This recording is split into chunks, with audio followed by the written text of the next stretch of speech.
Hello and welcome. Now in this video we are going to be working with our user management settings as well as our restriction options.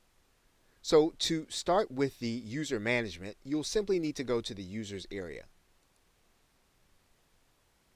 And what you'll notice if you want to add a member to your S2 member membership is that you will just click add new as you normally do. You'll be required to give your customer a username as well as an email, and we're just going to enter one in here now. Okay, and once we've written this in, then we want to give our user a role, and this is where we'll choose the S2 member level that our user is going to be on. If we're going to be on level 1, level 2, level 3, level 4, you'll go ahead and write that in. So in this particular case, the user we're going to be adding is going to be on level 1.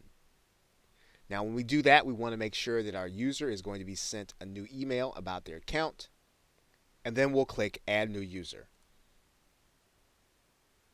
Then once we've done that, what we've done is we've added someone to the first level of products inside of WordPress. Now, one of the reasons that's going to be important is the next thing that we're going to be showing you, and that is the page restriction area.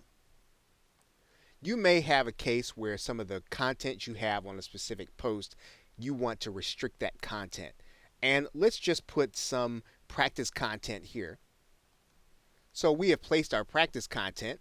And in order to restrict this post, S2 member will give us a window right here above the publish box that will allow us to restrict this only to level 1 or higher.